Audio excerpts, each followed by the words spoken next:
Hello everyone.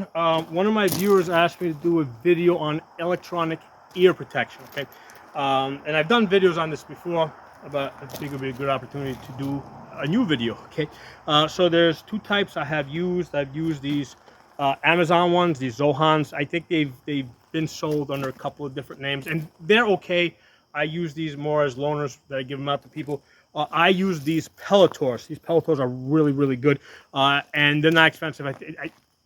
I think they're for like $150, but you can get them on sale for $100 or less on Amazon if you kind of follow it. Okay, so if you're not aware, the electronic ears, right? They work off a battery, right? Usually like AA batteries or AAA batteries. If you don't put a battery in it, right?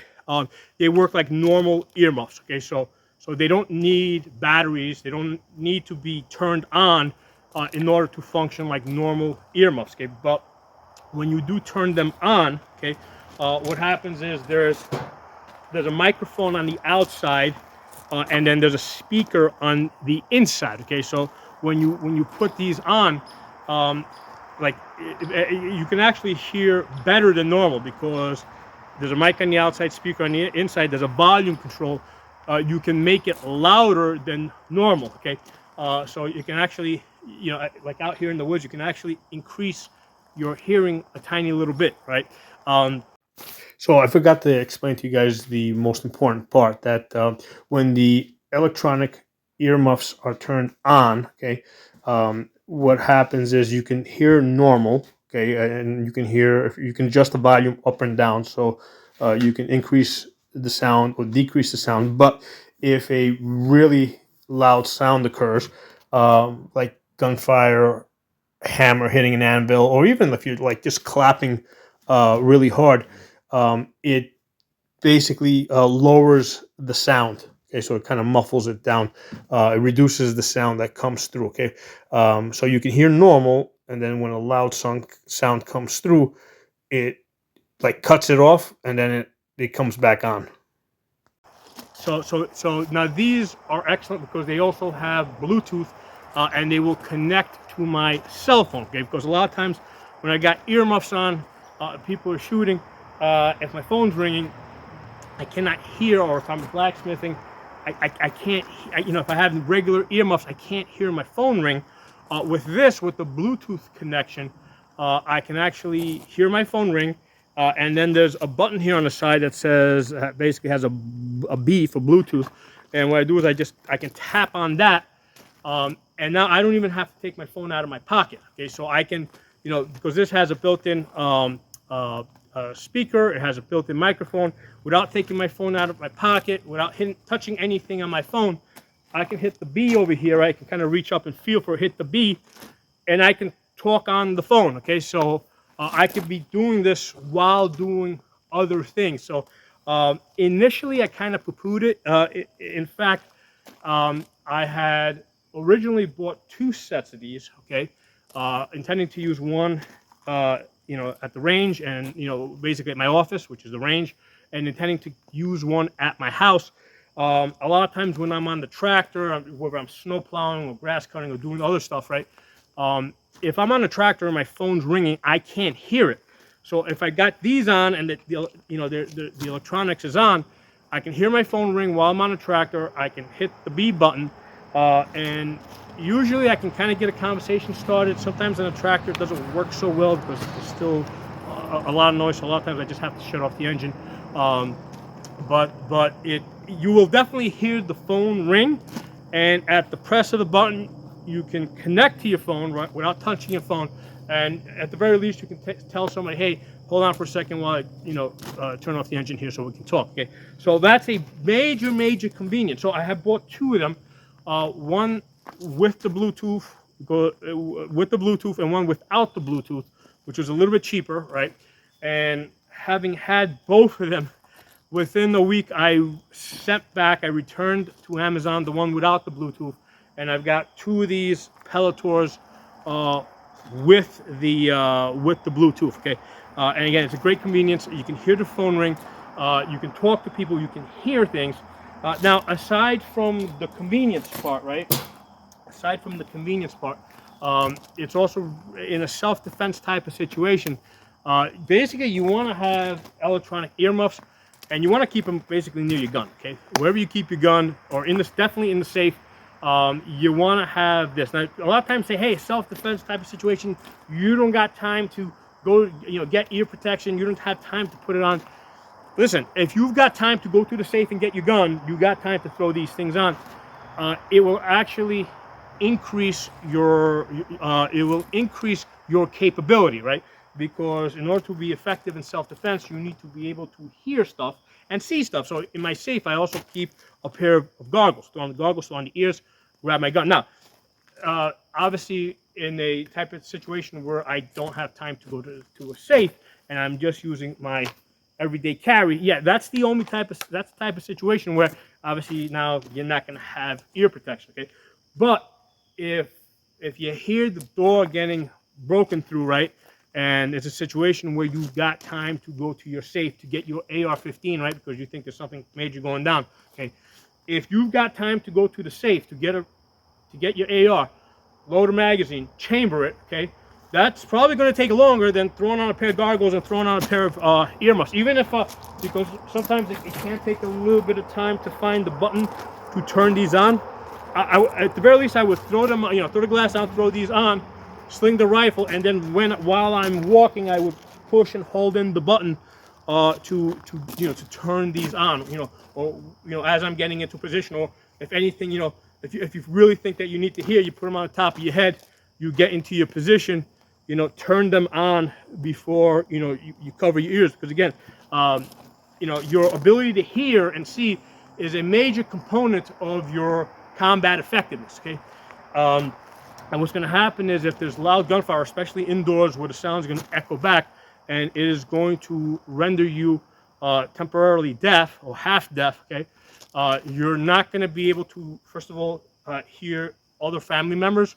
You won't be able to communicate with other family members.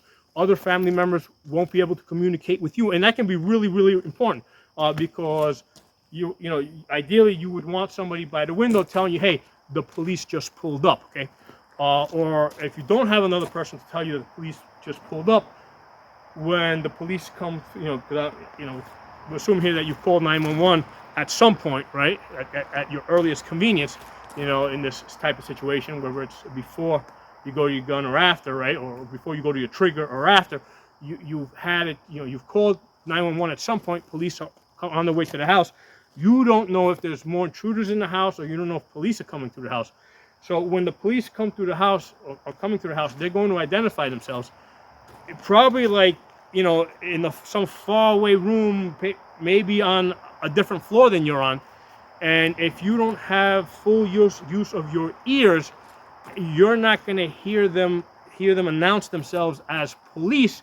And what's going to happen is, here you are, you setting yourself up to defend yourself against an intruder, and you're going to get into a gunfight with police, in which case you're going to lose that one way or the other, right? Whether you lose it, right then and there, or whether you lose it in the court later on, and do jail time for murdering police or getting yourself killed, you're going to lose that fight, okay? So having, being able to hear is a really, really important thing, okay? So in a self-defense type of situation, even outdoors, but especially indoors where the sound echoes back, you will go temporarily deaf, okay?